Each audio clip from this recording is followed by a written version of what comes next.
ለመማር ወደ ትምህርት ተቋም መሄድ ግድ አይደለም። ናሽናል አቪዬሽን ኮሌጅ ራሳችሁን ከኮሮና ቫይረስ ወረርሽኝ እየጠበቃችሁ በቤታችሁ ወይም በተመቻችሁ ቦታ በኢንተርኔት አማካኝነት በኦንላይን ትምህርታችሁን መከታተል ይቻላል። ካናዳ ከሚገኘው ኢንተርናሽናል ኤር ትራንስፖርት አሶሲዬሽን አያታና ከእንግሊዙ ኢንስቲትዩት ኦፍ ኮመርሻል ማኔጅመንት ICM ጋር በመተባበር የሚሰጡ ትምህርቶችን ተከታትላችሁ በ6 ወር ጊዜ በዓለም አቀፍ ደረጃ ተቀባይነት ያለውን የስልጠና ማስረጃ ባለቤት መሆን ይቻላል። ከኢትዮጵያ ሲቪል አቪዬሽን ባለስልጣን ሙሉ ዕውቅና ባገኘንባቸው የፍላይት ኦፕሬሽን እና የሆስተስ ስልጠናም በምዝገባ ላይ ነን። ጥያቄና መልስ፣ የክፍል ስራዎች ብሎም ፈተና መፈተን ክፍል ውስጥ እንዳላችሁ አይነት ልምድ ባላቸው መምህራን እየተማራችሁ በኦንላይን ባላችሁበት ቦታ አድራሻ ከ22 ማዞሪያ ወደ ሾላ ገበያ በሚወስደው መንገድ 150 ሜትር ገባ ብሎ ናሽናል አቪዬሽን ኮሌጅ የናሽናል ኤርዌይስ እህት ኩባንያ ህልሞን እውን ያደርጋል።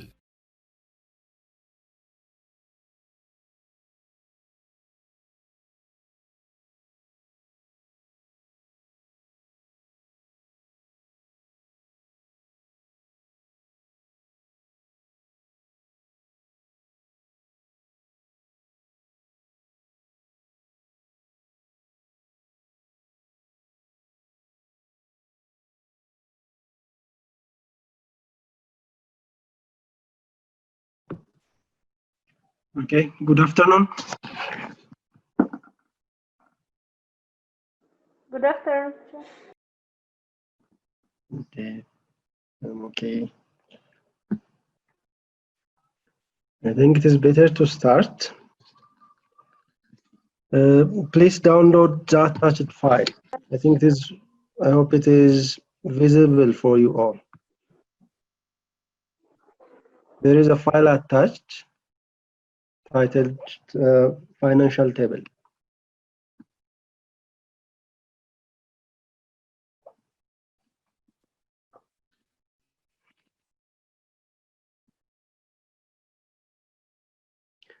Okay, in our previous class we have seen basics of financial management.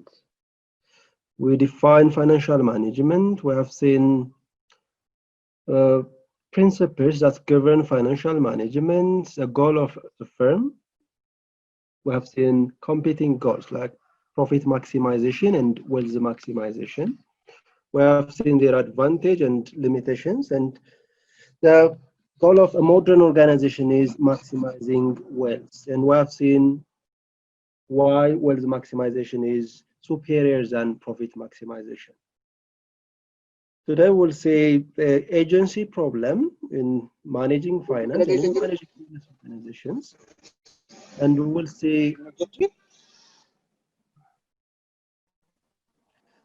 see also time value of money.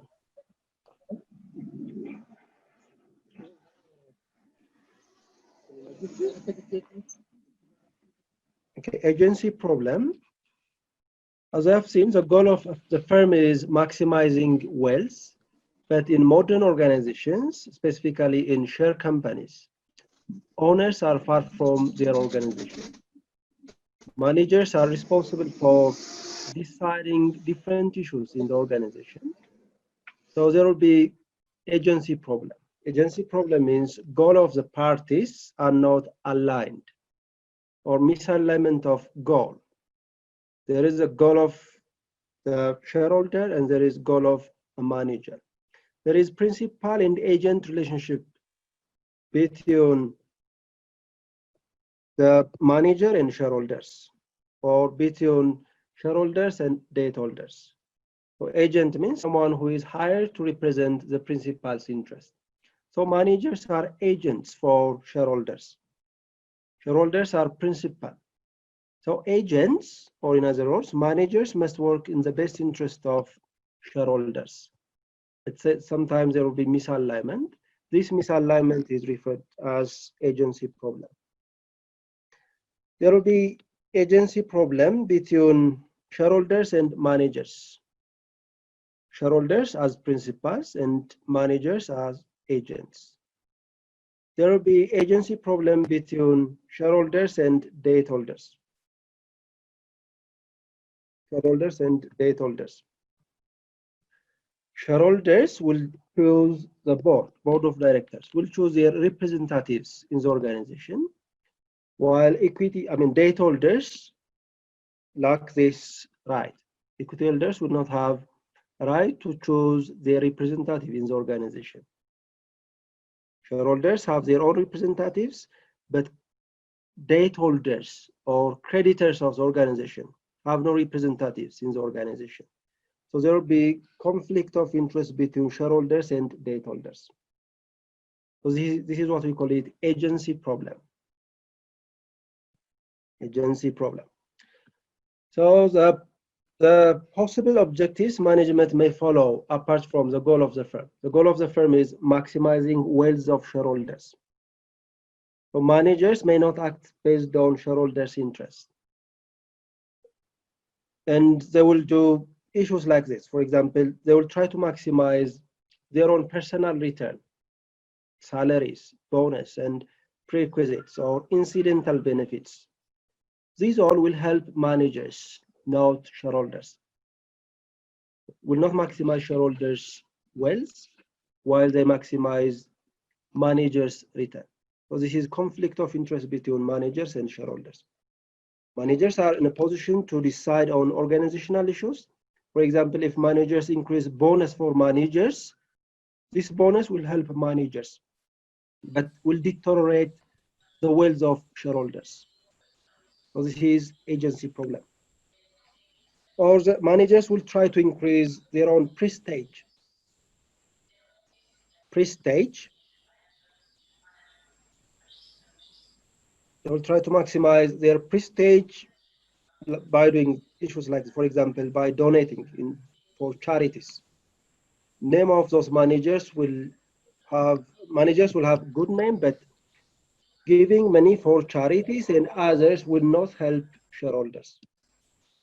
Actually, there is some argument, counter argument for this, but sometimes managers will donate money for their name only. Sometimes there is conflict between, argument against this. Sometimes social responsibility is mandatory for organizations.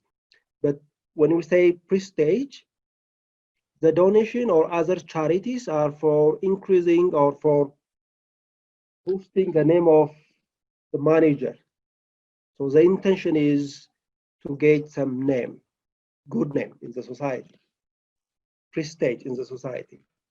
So this is another indicator of agency problem.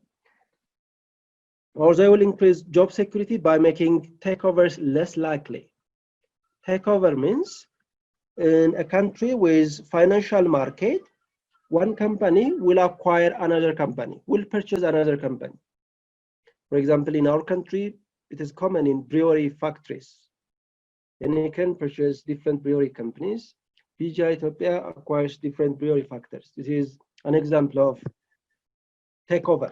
One company will control another company by purchasing greater than 50% of common stock. And this will have benefit for shareholders sometimes. For example, if the organization is weak, if the management team is weak, and if the organization is weak, the wealth of shareholders would not be maximized. So shareholders will be benefited if that company is acquired by another company. But if the company is acquired by another company, managers will lose their position. So they will try to avoid this takeover by following different mechanisms, by making takeovers less likely. Making takeovers less likely will have benefit for managers. Their job is secured, but will not help shareholders. This is another example of agency problem. Managers will not act in the best interest of shareholders. And managers can be encouraged to act in shareholders' best interest through incentives that reward them for good performance, but punish them for poor performance. This performance management, the intention is to align the interest of managers with shareholders. So this is one mechanism to avoid agency problem. For example, managerial compensation.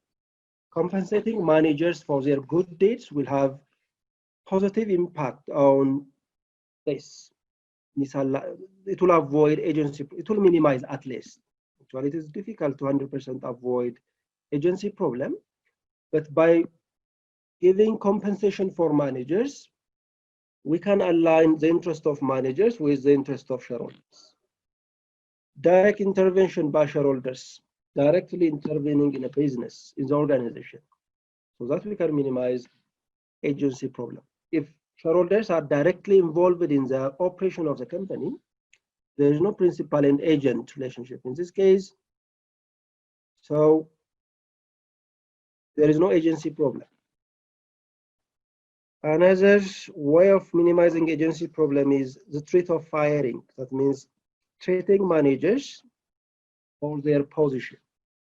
If managers believe that there is a risk of firing, they will try to work in line with shareholders' interest. The interest of shareholders will be aligned with the interest of managers. Threat of takeover. The threat of takeover. If there is takeover, as I've said previously, if the company is acquired by another company, managers will lose their position. So to avoid potential takeover and to make the organization sustainable, managers will try to work in line with shareholders' interest. So these are some of the specific mechanisms that we can use to minimize agency problem.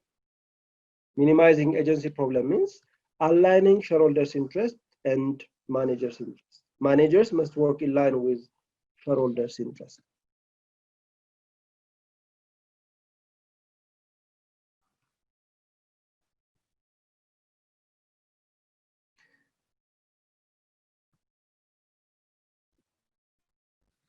Okay, this is the nature of agency problem. This is one of the principles in financial management. The main thing that you have to know here is there is conflict of interest between principals and agents, specifically between shareholders and managers, or between shareholders and debt holders or creditors. So to minimize the agency problem or conflict of interest between these parties, there are mechanisms. Mechanisms that we have seen in the above slide are commonly used mechanisms. Another issue in financial management is risk and return. We have seen this risk and return trade-off in our previous class. We have to know that there is always trade-off between risk and return.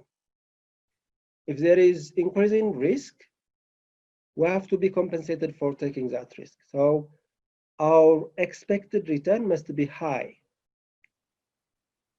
Now we'll see how to measure risk, commonly used risk measurements, and we'll see how to select projects or investments by using the expected return criteria or the risk criteria. Before that, if you have any question, you can ask. If you have any questions. Can you hear me? Yes. Okay, if you have any question, you can ask. Yes, we are hearing you, Doctor. Okay.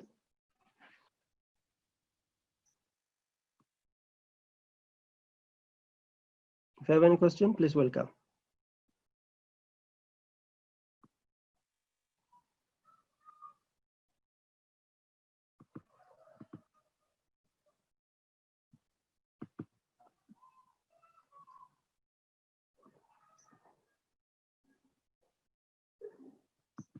Okay, the next issue is risk and return.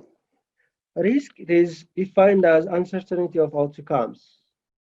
The outcome is always uncertain. In financial sense, we're uncertain of outcome of any investment. For example, if we purchase share of a given company, we expect return in the form of dividend or in the form of price change. In the form of return or in the form of price change, that is return. And that return is uncertain. The possibility of getting that return is not certain. If we're certain, that means we're 100% sure that that amount of return will be generated. But future is always uncertain, and there are uncertainties in investment. And formally, uncertainty is measured by variability. The variability. So we can use commonly used measure of variability, specifically variance and standard deviation.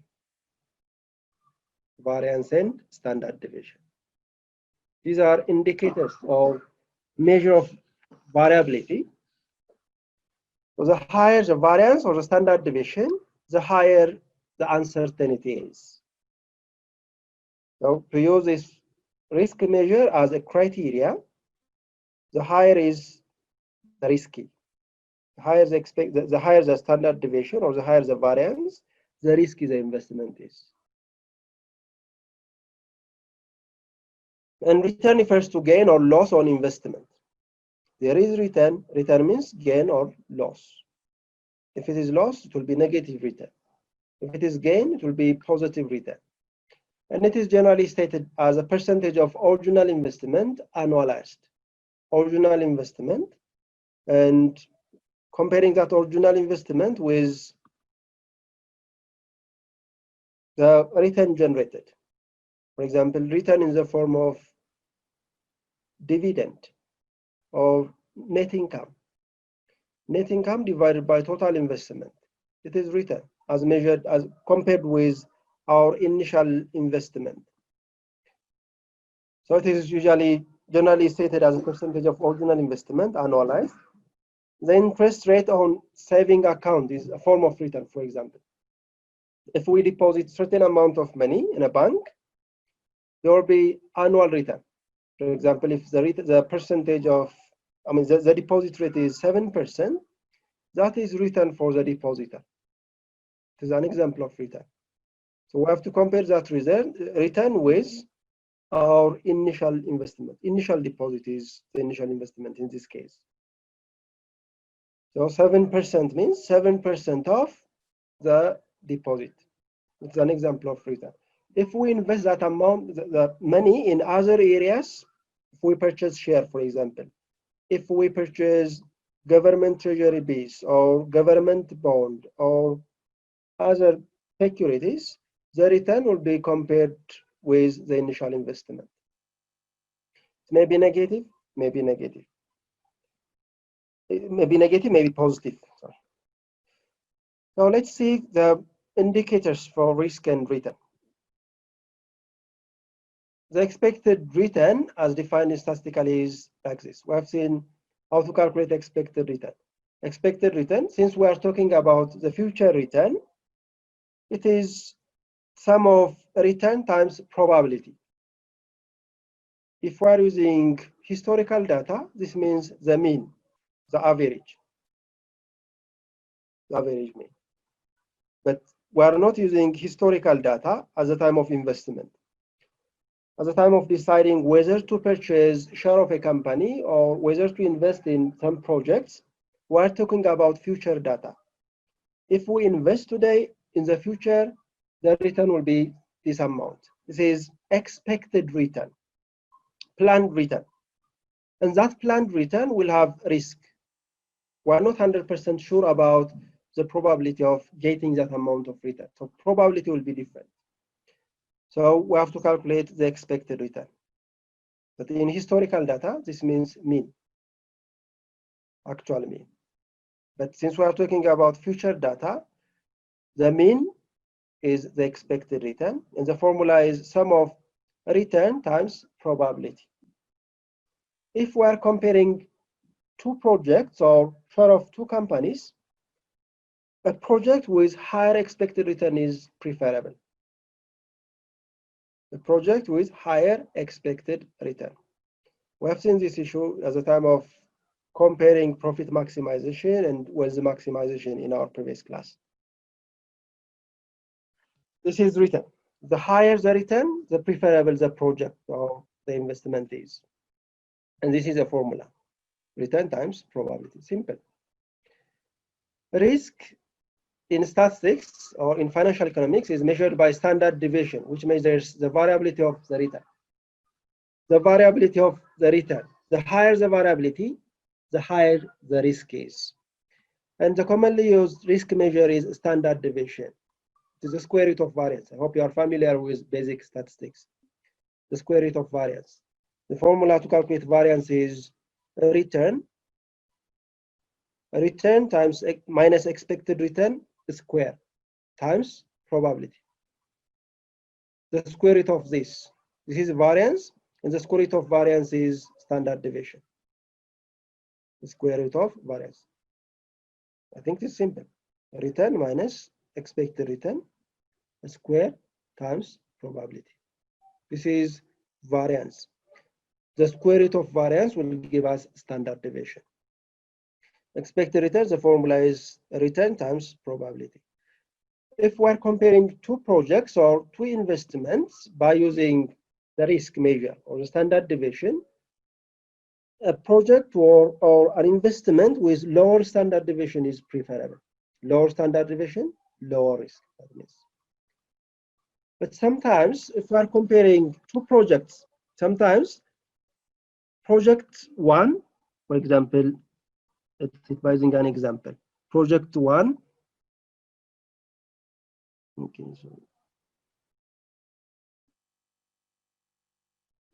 project one, project two. If the expected return, for example, if the expected return is, let's say, 10% for project one and 12% for project two,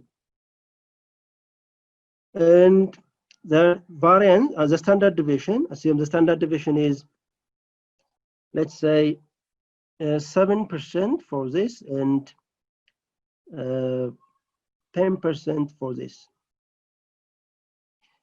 Look, one, using expected return as a criteria to select from two projects to identify a profitable project. Assume these projects are mutually exclusive. That means if we accept one, we have to reject the other one. If these are company shares, if we are interested to purchase share of a single company, so we have to select whether company one or company two is appropriate. Using expected return as a criteria, which company or which project is preferable, one or two? Is there anyone who can answer this? Which project is preferable by using expected return as a criteria?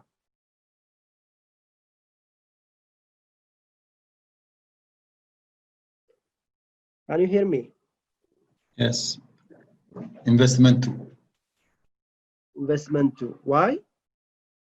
Because here the return is high. The return is high. What about using standard deviation as a criteria? The reverse is the low.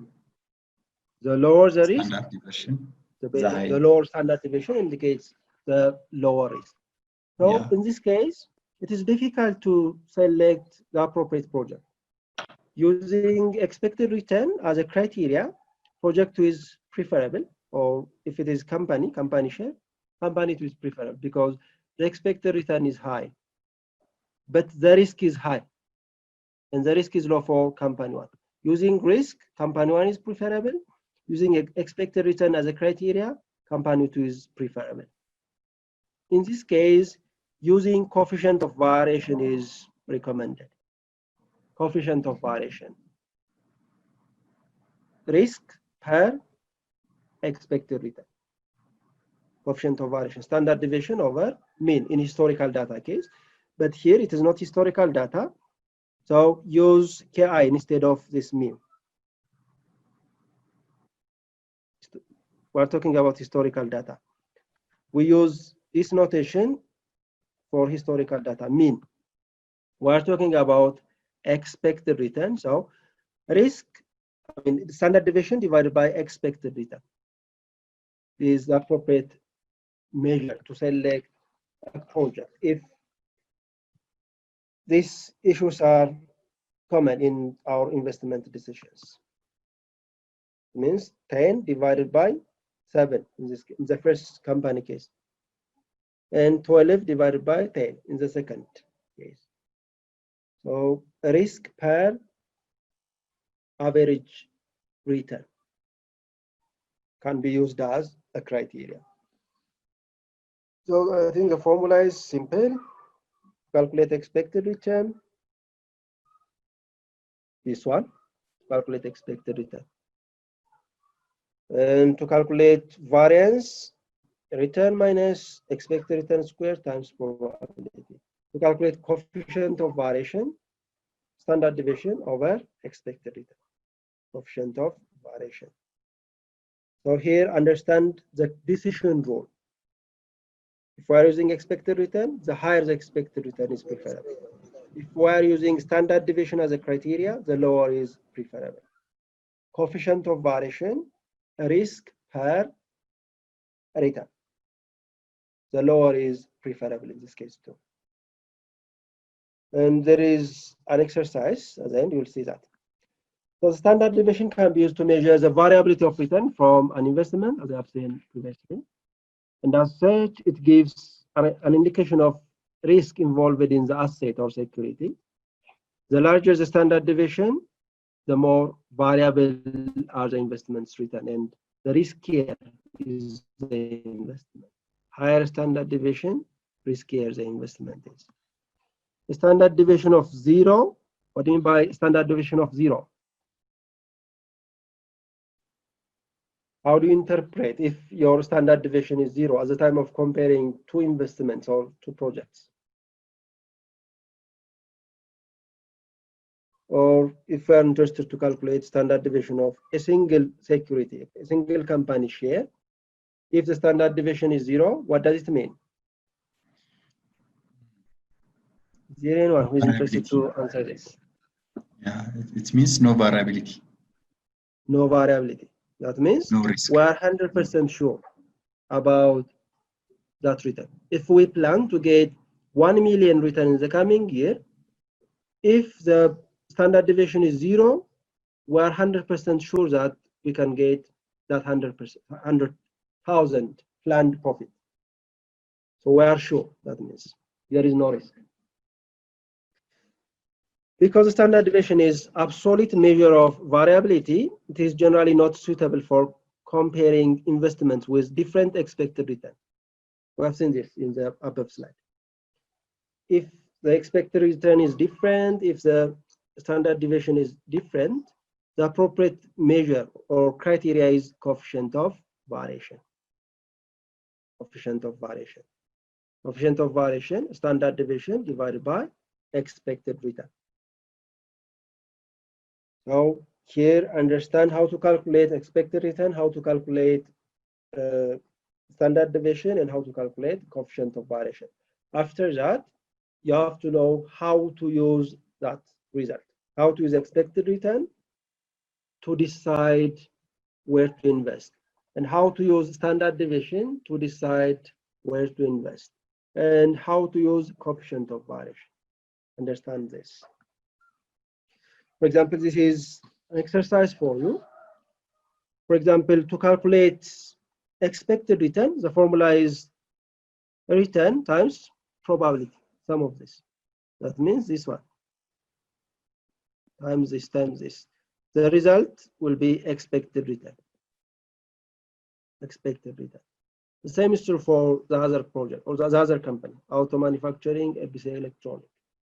You can calculate the expected return. For example, there is state of the economy, boom, normal, recession, state of the economy. The probability of occurrence or the probability of the market being boom is 0.2. The probability of the market being normal is 0.5. Recession 0.3. Total 1. Probability is given. And return in different state of the economy is given. So the expected return is sum of this 0.2 times this 110, 0.5 times 22, 0.3 times minus 60 will give us expected return. The same is true for the other project. If we are selecting one from these two projects, and if we are using expected return as a criteria, the higher the expected return, the better the investment is. And to calculate variance, the formula is given up there. Variance, this one. Return times expected return square times probability. So, return means this one, return 110. Expected return is given. So return times expected return square times probability. Probability is given. So the square root of that variance will give us standard deviation.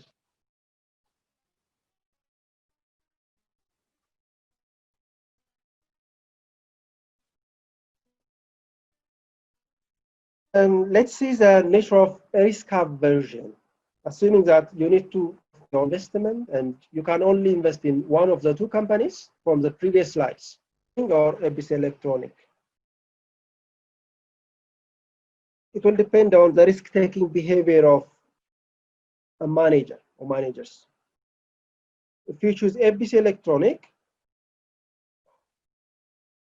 if you choose ABC Electric, you are risk averse. Look, in ABC Electric case, there is no negative return. So the return is relatively stable.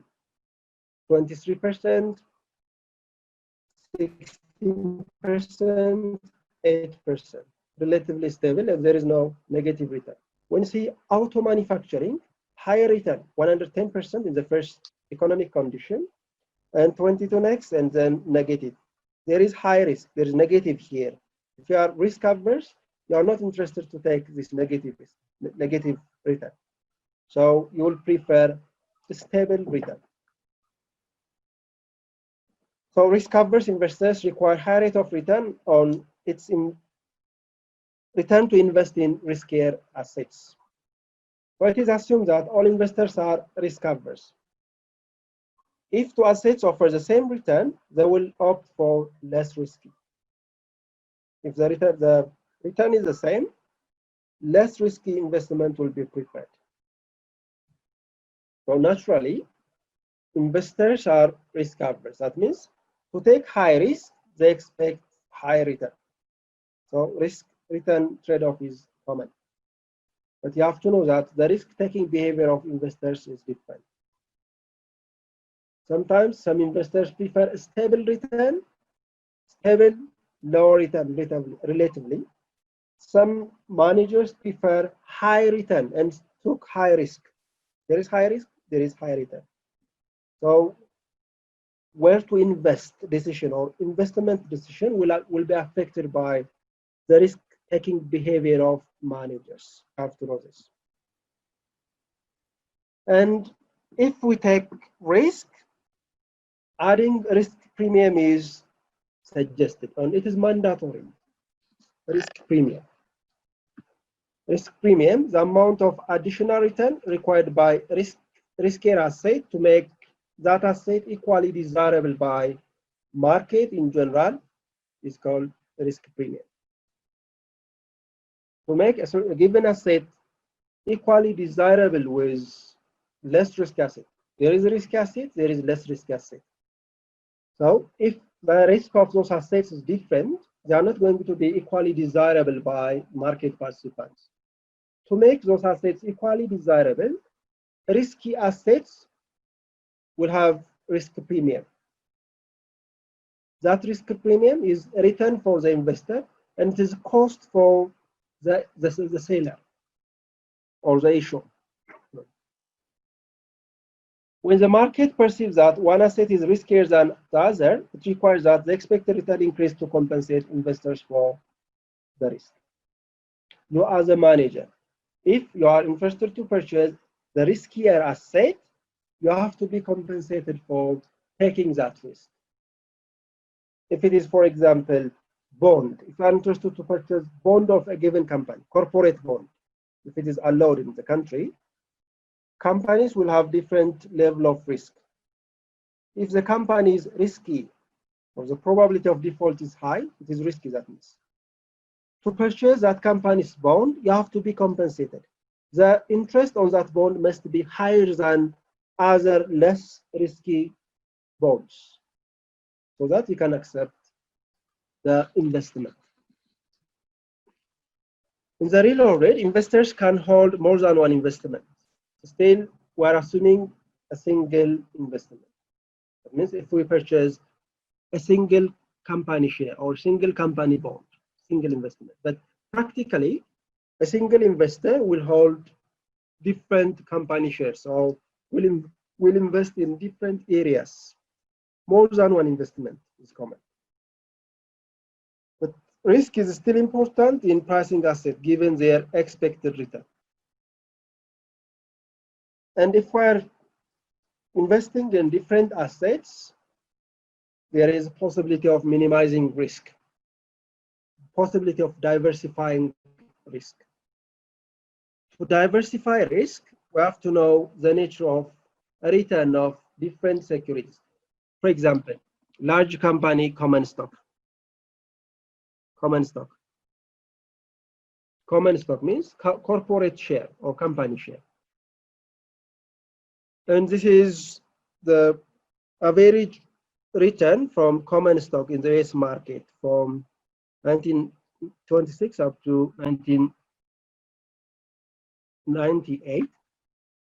You can see the return. There is negative return is common and positive return is common. There is high return and there is high risk. That means the positive return is high. There is also high negative return. That means there is high risk and there is high return in this case. So to diversify our investment, for example, if there is financial market in our country, there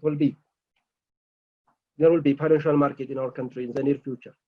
It was planned to launch the market, but because of this pandemic, it is postponed. So the financial market will be established in the near future. So assume the presence of financial market and you are an investor.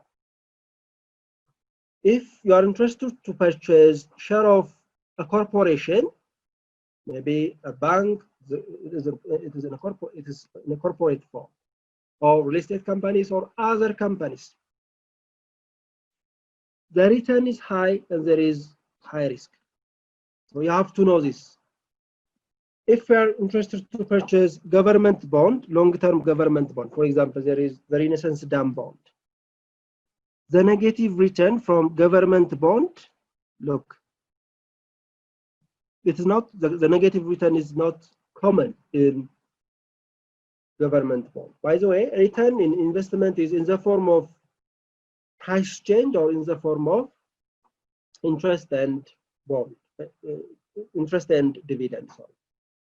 For example, if we are interested to purchase share of a company, there will be a return. That return is not in the form of dividend only. Dividend plus price change. You have to know this. If we purchase bond, government bond, for example, there will be periodical dividend, periodical interest plus price change. The value of a bond will appreciate or decline. But unfortunately, since there is no secondary market in the country, in our country, there is no continuous valuation of securities. But if there is market, the security value will increase or will decrease. When you see the negative return from government bond, it is not common. Relatively, there is some, but most of the returns are positive, above zero, positive return. The negative returns are not common. But when you see the return of company share or corporate stock, it is common. Look, you can see. Positive return, negative return is common. There is high return, there is high risk. That means. So the risk of a government bond compared with company share is lower. That means. Another type of security, government treasury bills. For example, in our country, there are treasury bills. In Amharic, የግምጃ ቤት ሰነድ, short-term securities issued by the government. They are short-term and they are issued by the government. You can see the negative return is not common. There is no negative return from 1926 up to 1998. And usually treasury bills are treated as risk-free. Risk-free. The return is lower, the risk is lower. Low risk, lower return. You can see. Low risk because there is no negative return. Low return, you can see the maximum return, this one. is around this. Low risk, low return. You can see the risk return trade-off here.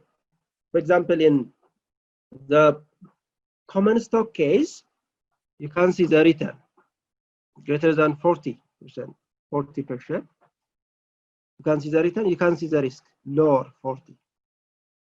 The above one is positive return, the lower one is negative return. Negative return indicates risk. High risk, high return, high return, high risk, risk return trade-off.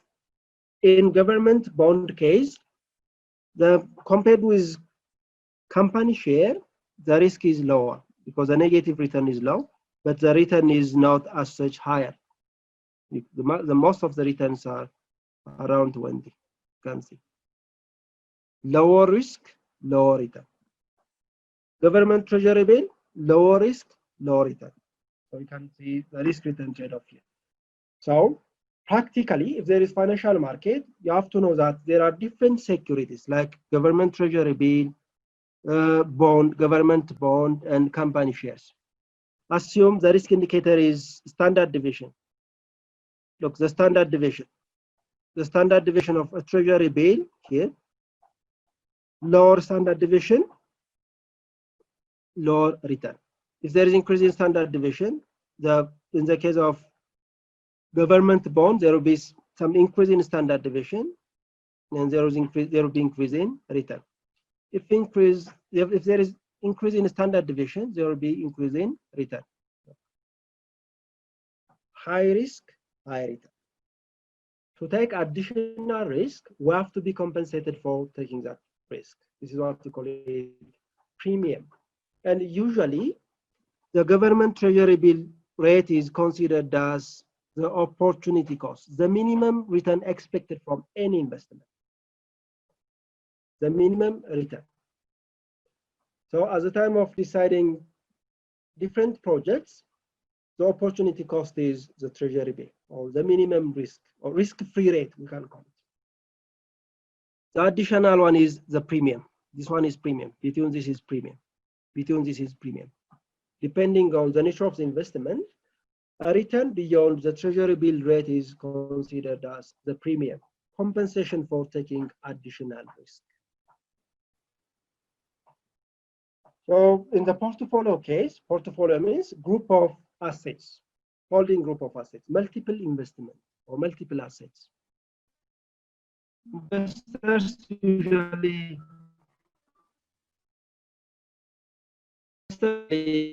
hold more assets or collection assets called portfolio. Collection assets referred as portfolio.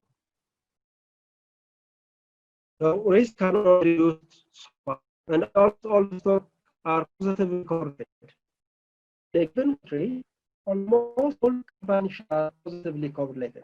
That means if there is positive return in one company, there will be the same positive return in another company, because some macroeconomic factors will affect all companies in the same way.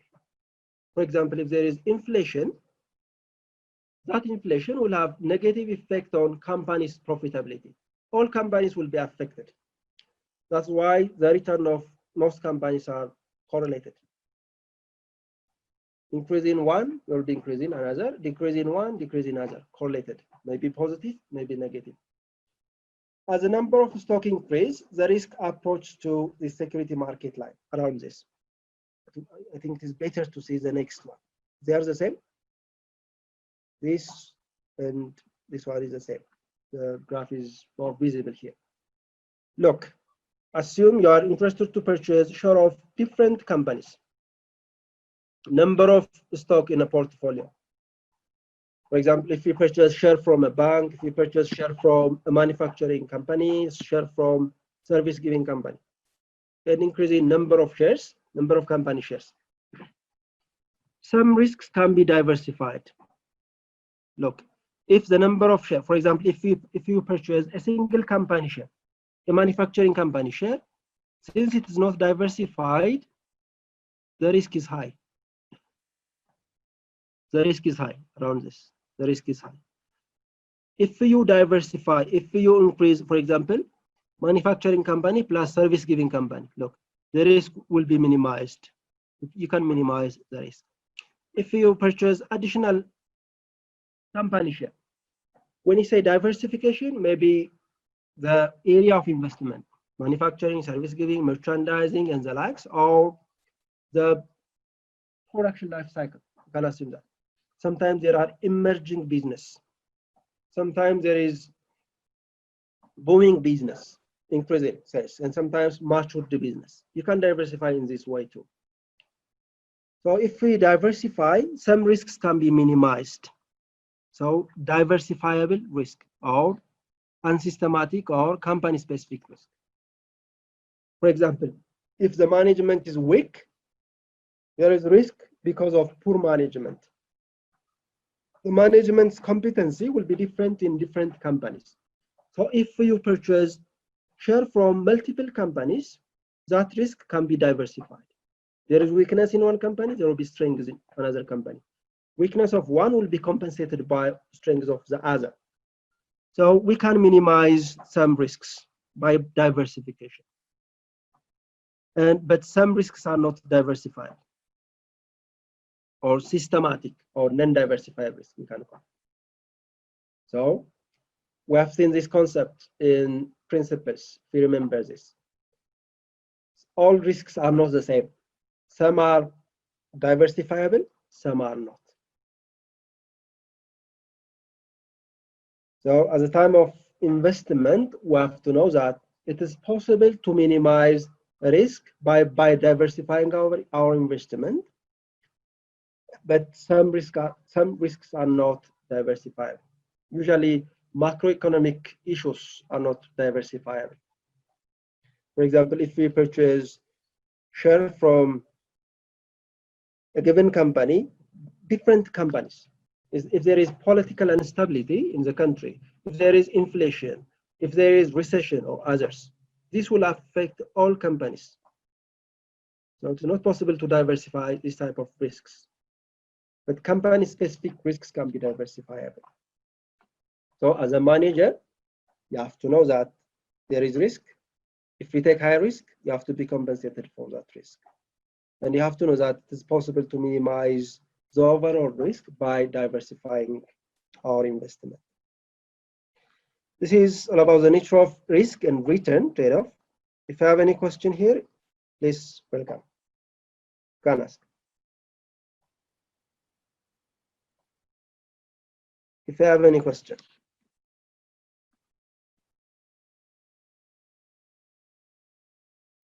Can you hear me?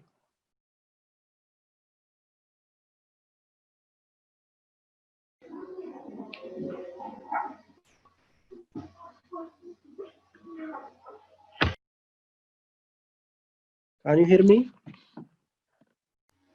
Yes, doctor. If you have any question.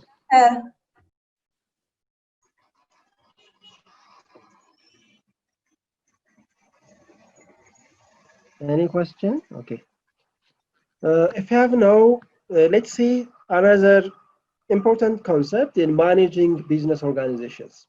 Time value of money. We have seen this concept at the time of discussing about principles. Time value of money. Time value of money. The money today is worth more than the money after some time. Or $1 in hand today is worth more than $1 promised at some time in the future. So time allows one the opportunity to postpone consumption and earn interest. So that is additional return. So the time value of money is used to determine whether future benefits are sufficiently large to justify current outlays. Currently, at the time of investment, financing decision will follow. We have to postpone our current consumption and we have to use our resource or money by expecting future return. So the time value of money concept must be applied here. So therefore, it is essential for financial managers and managers in general to understand the time value of money and its impact on the asset price. And let's see interest concept, simple and compound interest concept. Simple interest, it is interest paid or earned on original amount or only on the principal. There is no interest on interest. For example, if you deposit 100 birr in a bank that pays 7% annual interest, at the end of the year, you'll have 7% additional income. 7% of 100, that means 7 birr at the end of the first year. So your total money at the end of the first year will be 107. In the next period, in year 2, the same. There will be interest only on the principal. There is no interest on interest. This is what we call it simple interest. Interest is earned only on the original or principal amount invested. Compound interest, as the name implies, compound. There is interest on interest. For example, if you deposit 100 birr today in a bank that pays 7% interest, at the end of year 1, your return will be, your money will be 107. In year 2, the interest will be calculated on that total amount, the principal plus the interest, or on the 107 birr compound interest. But so practically, compound interest is common. In tourist business, operationally, there is interest on interest. Even though understanding the concept is critical, this is not applicable in the real world. Simple interest. There is interest on interest. Compound interest is common and applicable in the real world. So once you understand interest, let's see how to calculate future values, present values for single payment, for annuities. Single payment means if we are depositing money in a bank, our deposit is only once. If we deposit money today, what will be the value of that money after some time, after certain future time? Single payment, future value. Future value refers to the amount of money an investment will grow to over some length of time at some given interest rate. Future value. So to determine the future value of a single cash flows, this is the formula. Means FVN in this case stands for future value of a certain money, future value simply. PV, present value, or the value of money today, times 1 plus R. R stands for the discount rate, or if you are depositing that money in a bank, it is the interest rate. N stands for the period of time. If it is after 2 years, 2. If it is after 3 years, 3. N will be 3. So here is the formula to calculate the future value. Or simply, the concept is, for example, if you are depositing 100 birr today in a bank, assume the bank pays 7% for you, what will be the future value, the value of money after a year? Or N, assume it is 1. It is principal plus interest. Principal is 100 plus interest is 100 times 0.07. It will be 7. That means the future value of this money will be 107. 107.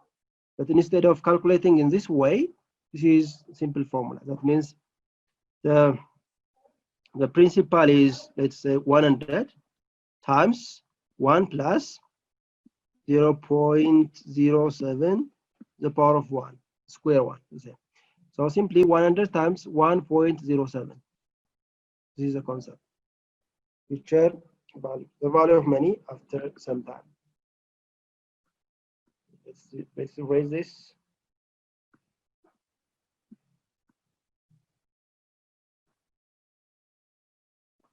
Now this is an example for you. This is an example.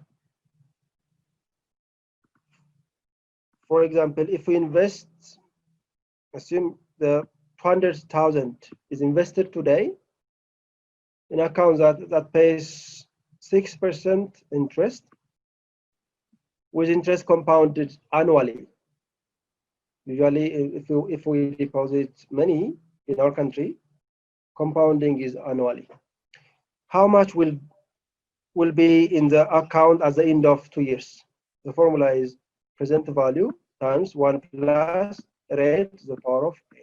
Means 2000 times 1.06 the power of 2. It will be 2247.2. This. So future value of a single amount. And let me show you how to use financial table. You as a manager, it's not mandatory to know the details of mathematical finance or finance for mathematics for finance. You can simply use financial tables. Financial table. And allow me to open the financial table. Sorry.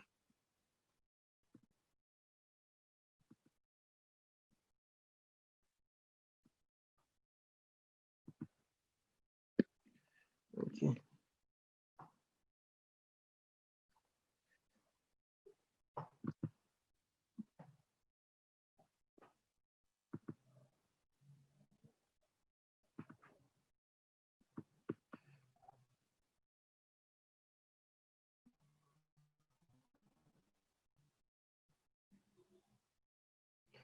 Okay. Is it visible? Yes. Is it visible for you? Okay, this is a financial table. Instead of using that formula, you can simply use the financial table. For example, in our previous case, if you remember it, the period is 2 and the interest rate is 6. The period is 2 and the interest rate is 6.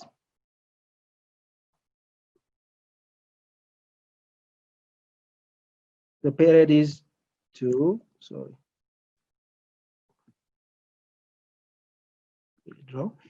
The period is 2, the interest rate is 6. Period 2, interest rate 6. And the main thing, another thing that you have to know is there are different tables. Future value interest factor for $1 compounded.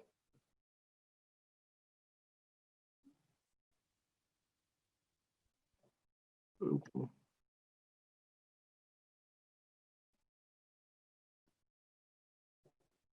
There are different tables. Table 1 is future value interest factor for $1 compounded at I% for n period. Table 2, present value interest factor for $1 discounted at is a present value table. These two are single payments. Table H3 is future value interest factor for $1 annuity. We'll discuss about this. What do you mean by annuity? Present value. So single payment plus annuity. So you have to be careful. If you are interested to calculate single payment, future value,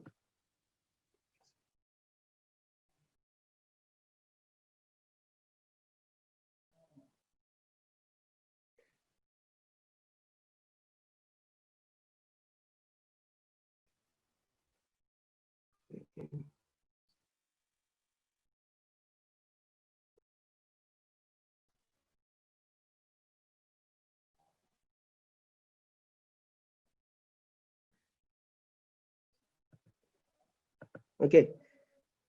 If in our example, the interest rate is 6%, the N is 2. That means use this 2, N2, interest rate is 6. So this result is 1.124. Is it visible?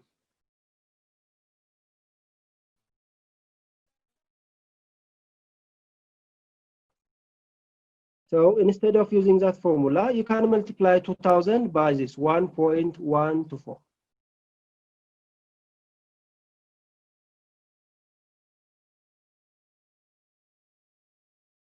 Is that clear how to use the table, the financial table? Hello?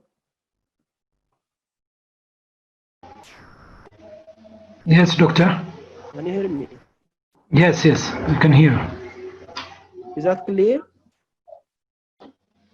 Yeah, The financial. for me, yes, So it's clear. in the financial table, the interest, the n is 2, interest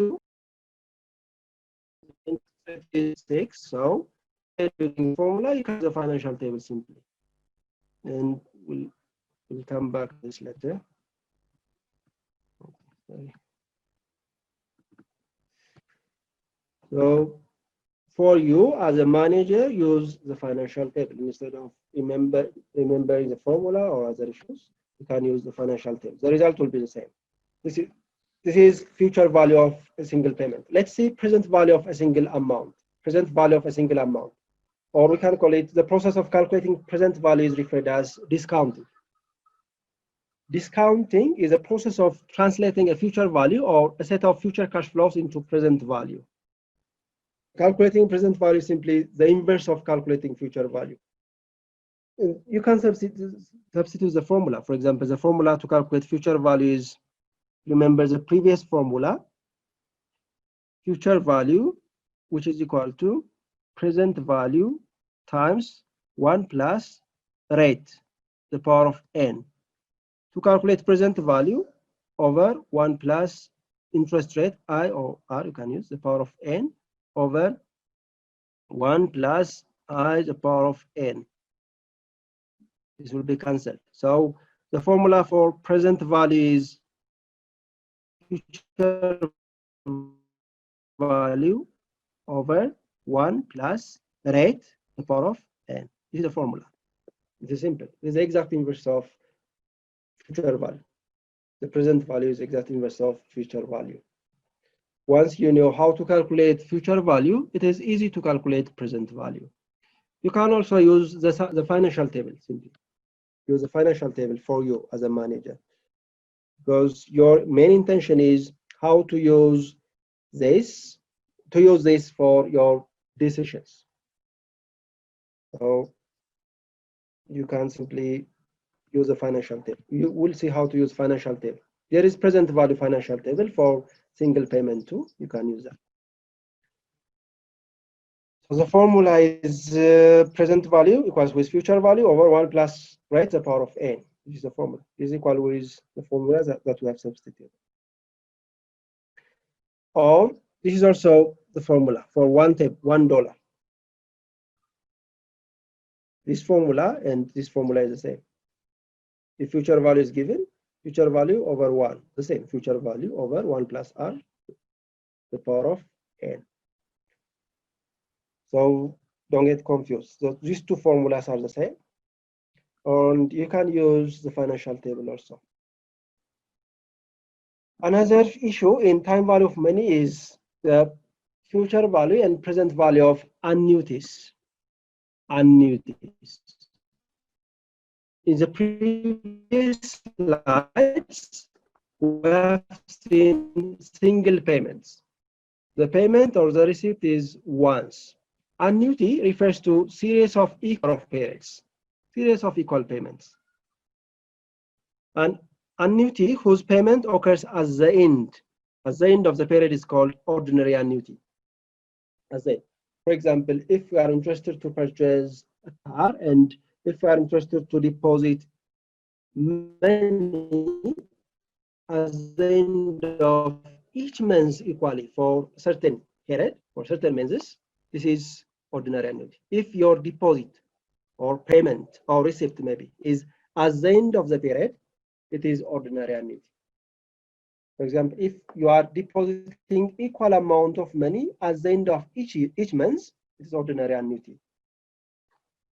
This ordinary annuity is common for payments on mortgage, car loan, student loan, generally made at the end of the period, and these are ordinary annuities. Another type of annuity is annuity due. If payments are made at the beginning, look. The difference between ordinary annuity and annuity due is the period of payment. For example, let's have the timeline. For example, if you're interested to deposit for 3 years 1, 2, 3. This is 1, this is 2, and this is 3. Now it is year 0. Starting from today, for example, today is year 0. Exactly next year, year 1. The year after this, year 2, year 3. If it is ordinary annuity, the payment will be at the end of the period. We are not expected to pay today. There's no payment today, but the payment is at the end of the year. At the end of the year. Ordinary annuity. Had it been annuity due, the payment is at the beginning. We have to start payment today. There is payment here. The beginning of year 2 is the end of year 1. The beginning of year 3 is the end of year 2. So at the end of year 2, the payment will be ended. But in ordinary annuity case, the payment will be ended as the end of one period difference. For example, rental is payment, life insurance premium, the payment is at the beginning of the period. At the beginning of the period. So this is a formula. The formula looks complicated, but you as a manager, it's not mandatory to know the details, the derivatives.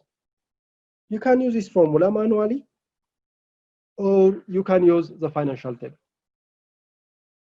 In ordinary annuity case, there is payment, theorems of equal payment. For example, if your periodical deposit is 1,000 at the end of each month, payment refers to that 1,000 times 1 plus rate. I stands for interest rate, N stands for the period, minus 1 divided by interest rate.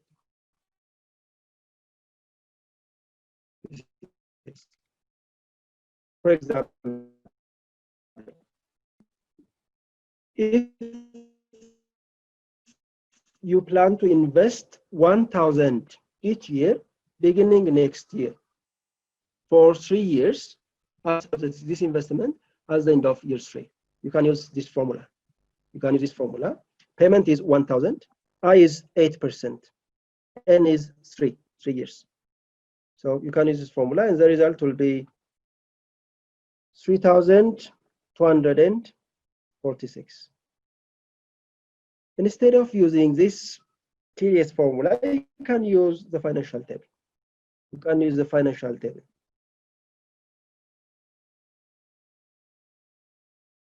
Same. In the financial table, there is order, future value, present value.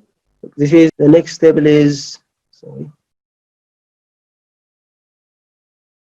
Is a table visible for you?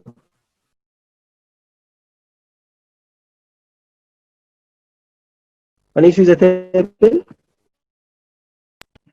Okay. Okay. Present value interest factor for $1 discounted at this is a present value for single payment. Our example is ordinary annuity.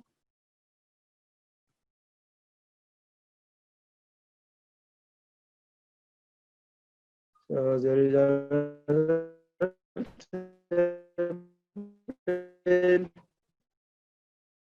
look, this is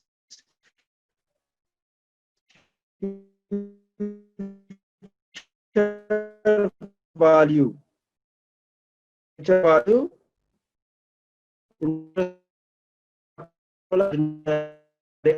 so in our example is, I think it is the page is 8.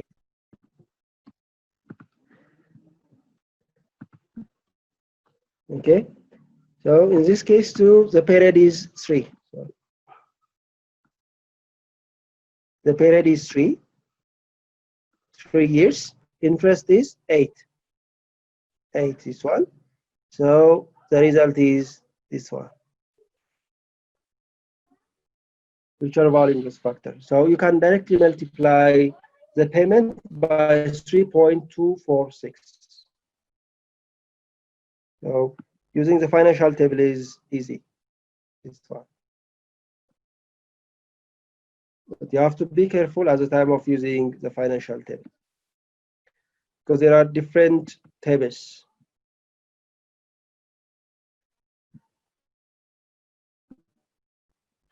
Okay, if you have any question, is it clear?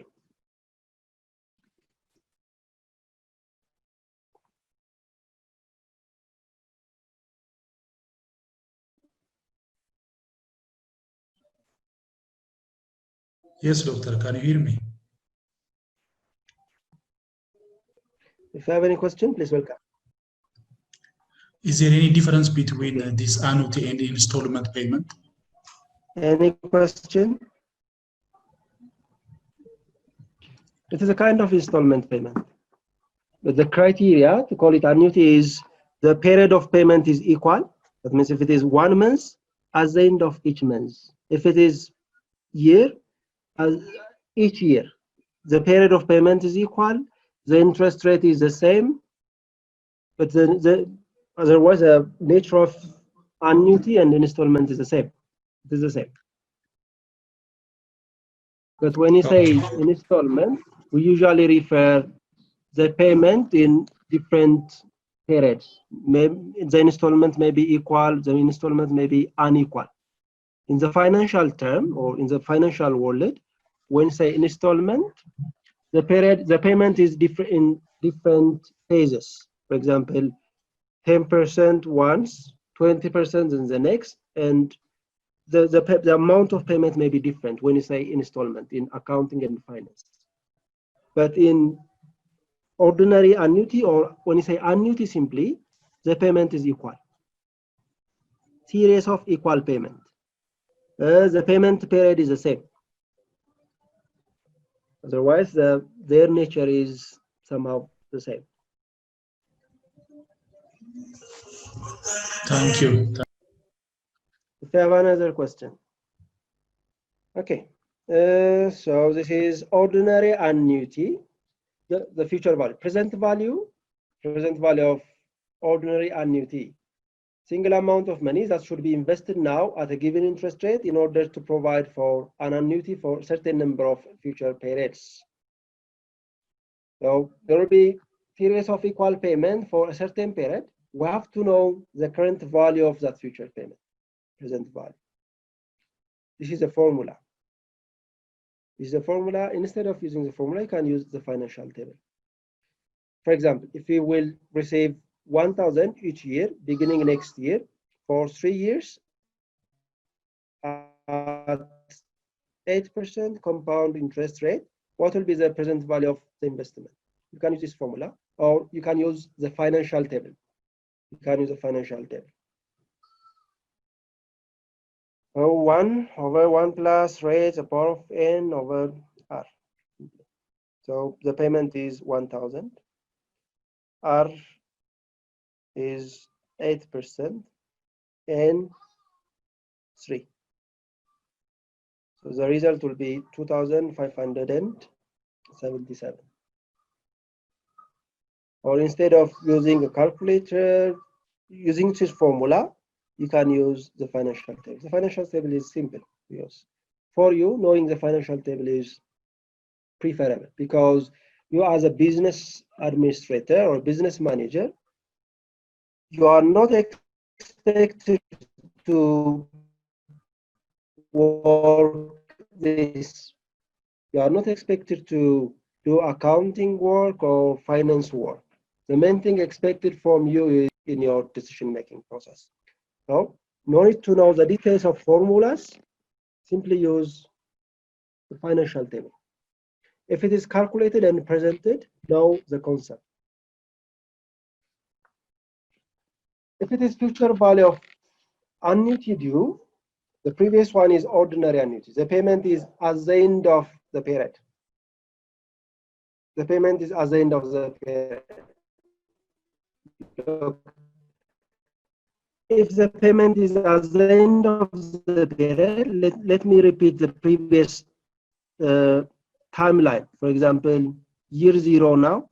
If it is year 3, year 2, 1. If the series of equal payment is for 3 years, from 0 to 1, 1 year, 1 to 2, 2 years, 2 to 3, 3 years. If it is ordinary annuity, the last payment is at the end of year 3. So there is no interest on the last payment. Look. There is no interest on the last payment because the payment is at the end of the period.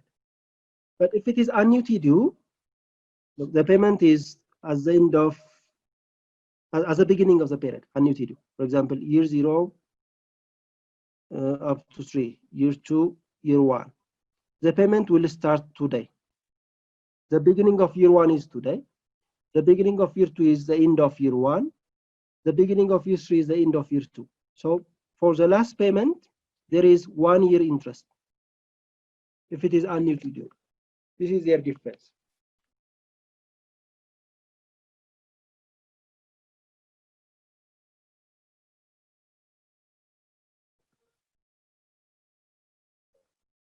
Okay. So annuity due is one which payments are made at the beginning of each time. At the beginning of each time. So this is the formula. 1 plus R, because there is 1 period difference. In the ordinary annuity case, remember it. Sorry, if you remember the ordinary annuity case, it is over R or over interest rate. But in this case, there is 1 plus rate. This one, because there is 1 period difference between annuity due and ordinary annuity. In ordinary annuity case, there is no interest on the last payment because the payment is at the end of the period. In annuity due case, there is interest on the last payment because the payment is at the beginning of the period.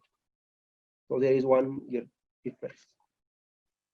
Present value of annuity due, because this payment for an ordinary annuity due occurs 1 period earlier, the payment will all be discounted for 1 less period. So there is 1 period difference, as I have said previously. And the present value of annuity due must be greater than that of similar ordinary annuity. The value of the present value of annuity due is greater than the present value of ordinary annuity. The reason for this is, what's the reason for this? Is there anyone who is interested to answer this? It says that the present value of annuity due is greater than the present value of similar ordinary annuity. Why is this? Can I come in, doctor? Yes? I think it adds the interest. Which one? Ordinary annuity or annuity due? The annuity due. Annuity due. For annuity due, there is one Additional year interest. because the payment is at the beginning of the period. So there is 1 year additional interest. Great. Thank you. And this is the formula, or you can use the formula, or you can use the financial table. And I hope you all get this financial table. You can find this from the chat box. Have you seen that, the financial table?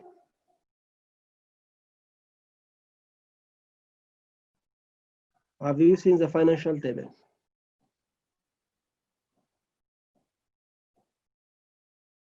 In the message box, you can find it. I already attached it.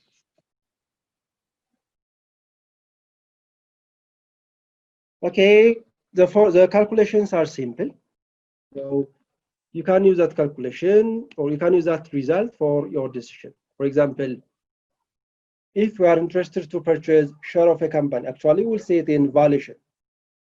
At the time of talking about valuation, we'll apply these concepts.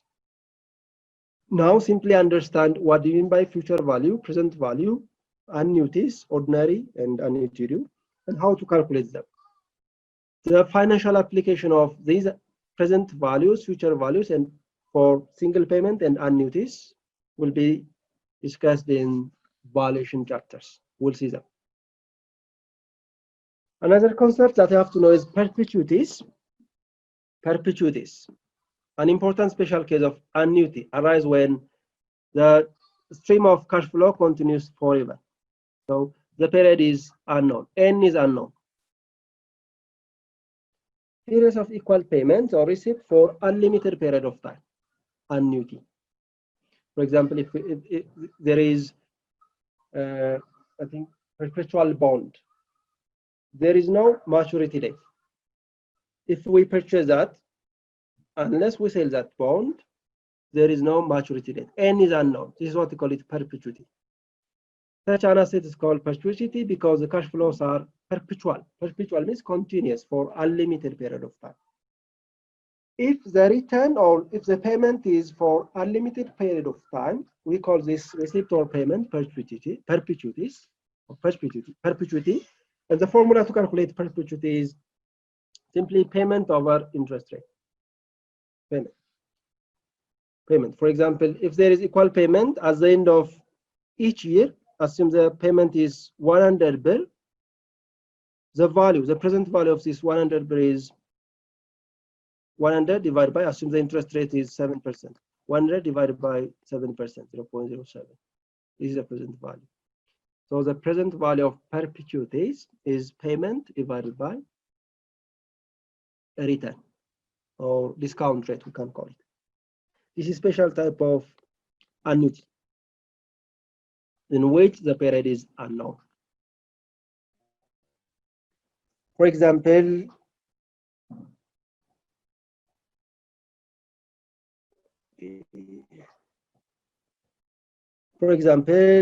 an investment offers a perpetual cash flow of 500 every year. The return you require on such an investment is 8%. What is the value of this investment? N is unknown in this case. There is no period given. So the value is payment 500 divided by 8%, 0.08. This is the value. So it will be 6,250. 6,250 is the value of. This is all about the chapter, and there is a self-test exercise problem with answer. The main thing that you have to know here is the concept. What do you mean by time value of money, present values, future values, and the likes. The application of these concepts will be discussed in another chapter. We'll see, we'll apply this. This is all about the chapter and today's class. If you have any question, please welcome.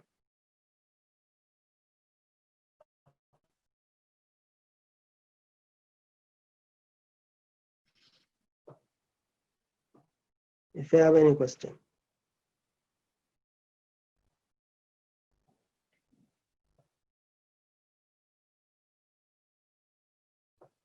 Okay, if you have no, this is all about our today's class. Stay safe. Bye. Thank you. Okay, thank you.